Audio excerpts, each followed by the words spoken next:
El día de hoy acabamos de firmar 3 leyes de las 284 leyes que el Congreso de la República ha aprobado en estos 3 años y medio de legislatura y de gobierno. Son coincidencialmente 142 de origen gubernamental y 142, exactamente la mitad, de origen parlamentario. No ha habido en la historia de este país una legislatura de un cuatrienio tan rica, no solamente en cantidad, sino sobre todo en calidad.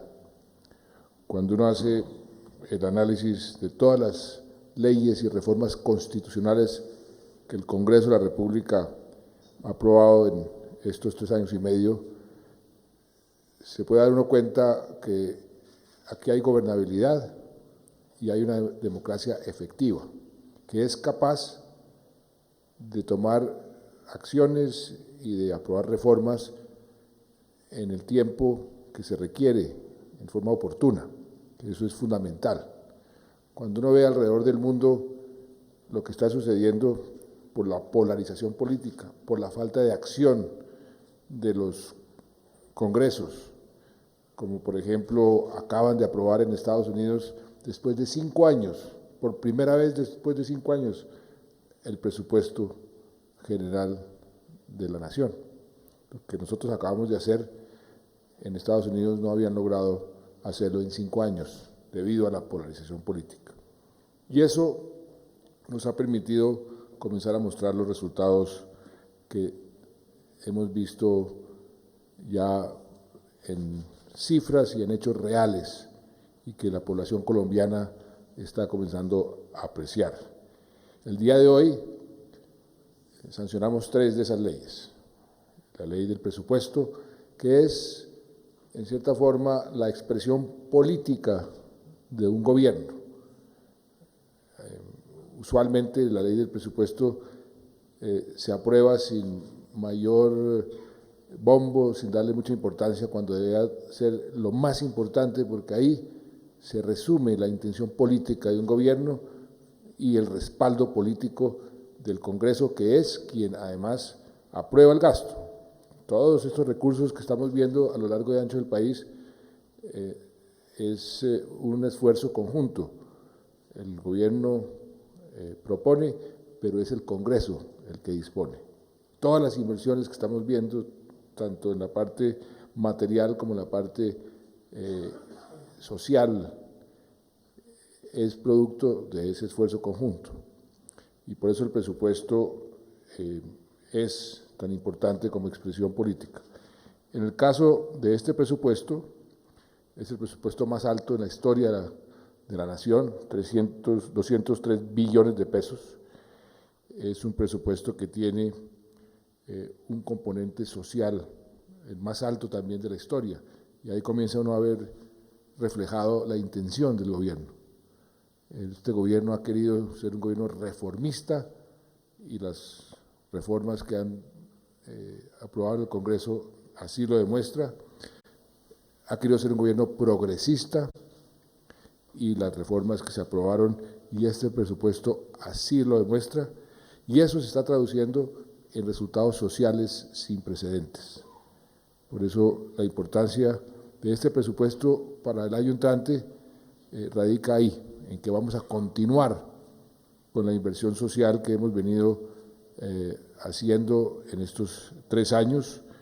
Vamos a llegar a más familias en acción, vamos a completar cerca de 3 millones de familias que están afiliadas a este programa, vamos a llegar a 500.000 de víctimas reparadas, vamos a llegar a 3 millones de colombianos que por primera vez van a recibir agua potable, vamos a llegar a 3.3 millones de colombianos que por primera vez van a contar con servicio de alcantarillado, vamos el año entrante a terminar de conectar todos todos los municipios del país con fibra óptica y banda ancha, y eso es una de las grandes revoluciones que estamos haciendo, porque al darle acceso a la tecnología y un acceso real con los mejores dispositivos a los colombianos de más bajos ingresos, más vulnerables y que habitan en las regiones más alejadas, eso ya de por sí es una gran revolución social. Vamos a incrementar el pie de fuerza, ya lo estamos incrementando, vamos a terminar de incrementarlo, 15.000 policías más que se integran a la policía a lo largo y ancho del territorio, 3.000 soldados adicionales. Eso tiene un gasto que está en el presupuesto, un gasto alto, un esfuerzo fiscal alto, pero sabemos que es una necesidad. Pasamos, el gasto social ha venido creciendo desde el año 2010 al año 2014, un crecimiento del 44%. En la medida en que sube el presupuesto, sube el porcentaje dentro de ese presupuesto del gasto social. Eso es otra demostración política de la intención del gobierno respaldada por el Congreso en cuanto al gasto público. Y tiene algo también muy importante, que en la medida en que se aumenta el gasto social, se aumenta el presupuesto, al mismo tiempo se está reduciendo la deuda, porque si aumentáramos el presupuesto con deuda, pues no sería una situación sana, pero tenemos lo contrario, se va reduciendo la deuda, queremos que esa deuda se siga reduciendo hasta llegar, ojalá, a un plan que tenemos de reducir la deuda al 10%, 10%, en el año 2000, usted me corrige, ministro, 24 más o menos, pero eso ya la senda está trazada y la regla fiscal y todo lo que estamos haciendo tiene ese objetivo en mente. Otra cosa importante, la ejecución del año pasado fue del 94%, la más alta en los últimos 15 o 20 años. Y lo que llevamos hasta el día de hoy ejecutado de este presupuesto es más alto que el año pasado. O sea, vamos a volver a batir récord.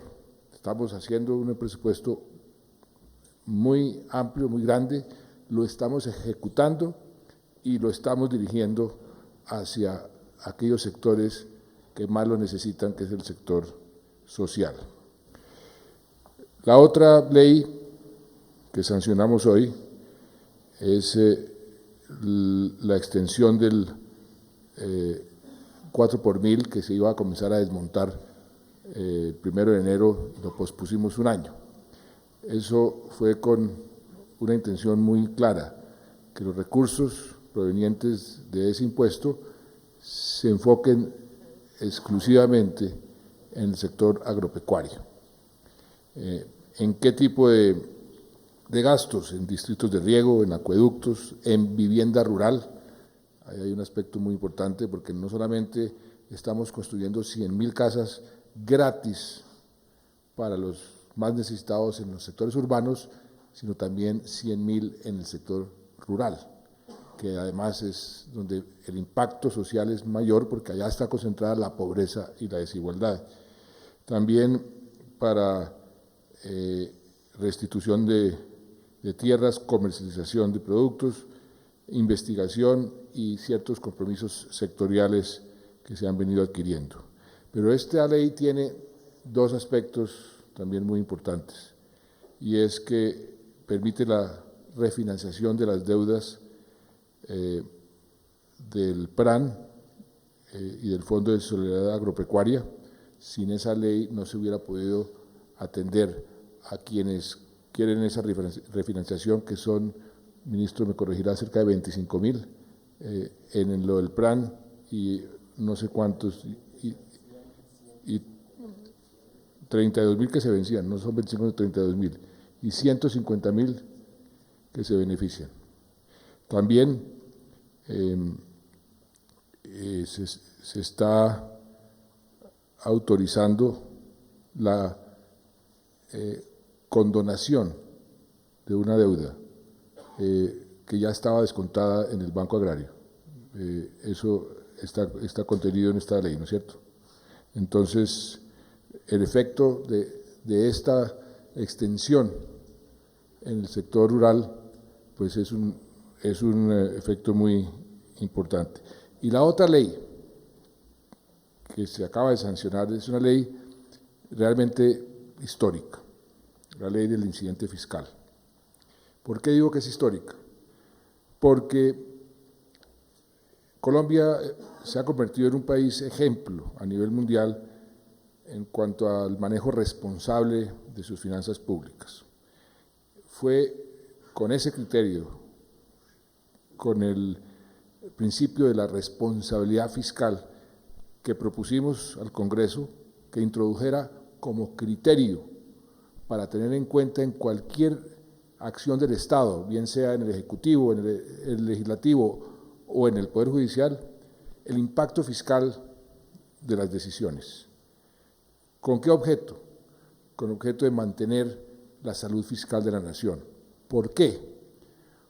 Porque lo estamos viendo en el mundo entero, lo sufrimos en carne propia en la crisis del año 2000-2001. No hay acción que vulnere más los derechos de los ciudadanos que las crisis fiscales. ¿Y por qué? Porque lo primero que hacen los países, están obligados a hacerlo, es recortar los gastos sociales, y ahí se vulneran los derechos.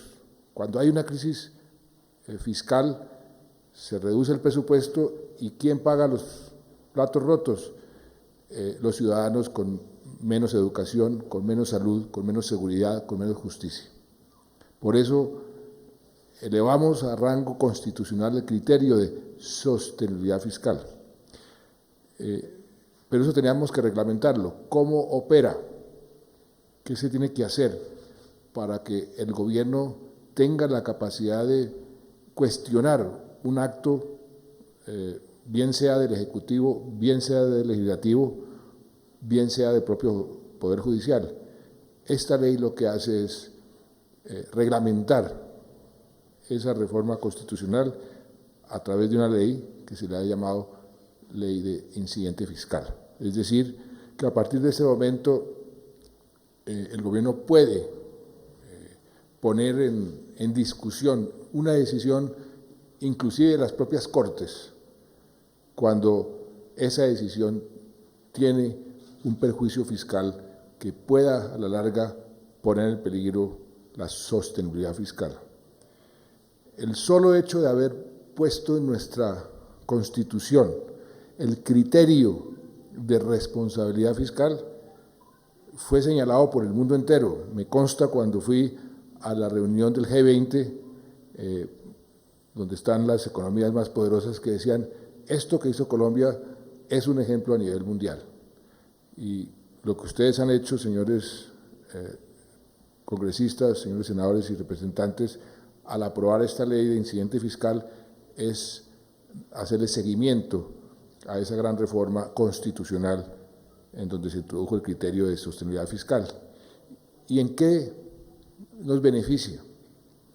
Ya nos ha beneficiado, y en una forma muy importante, que eso inmediatamente se traduce en mayor confianza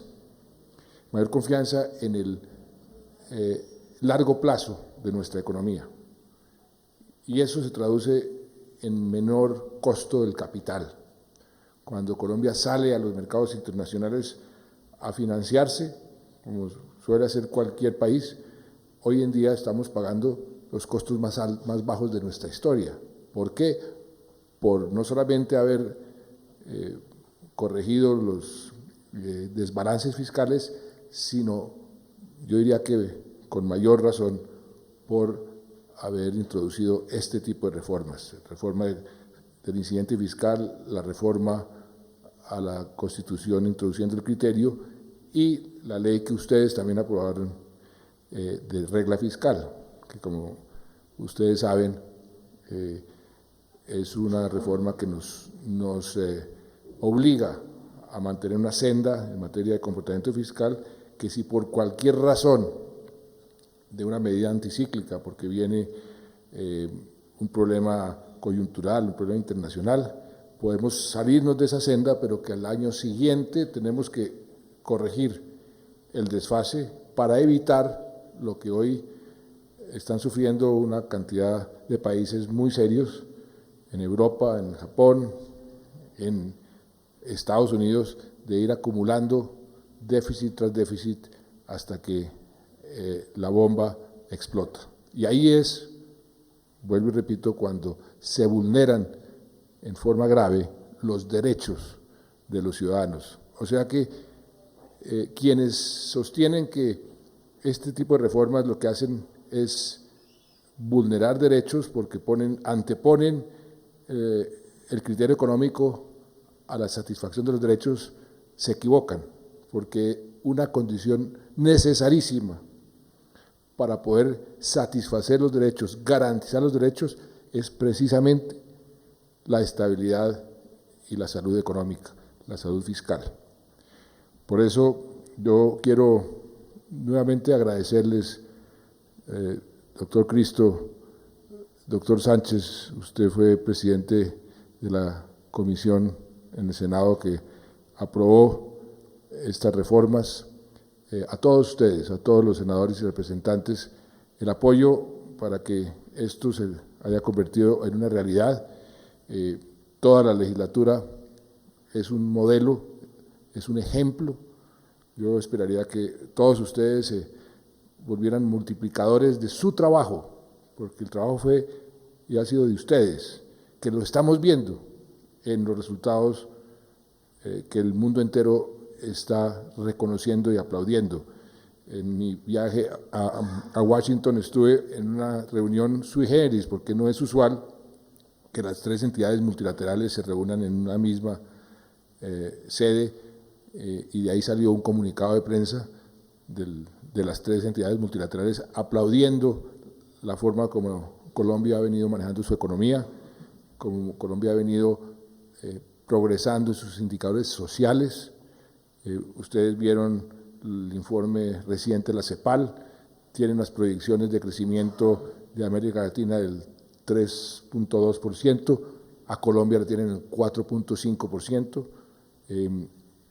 Ese crecimiento vamos a poder mejorarlo todavía más con las inversiones que ya se están haciendo, que ustedes aprobaron, señores congresistas, para las concesiones de cuarta generación. Solamente con esa inversión, solamente las inversiones del 4G van a significar un aumento permanente en el crecimiento de la economía de 1 a 1.5%.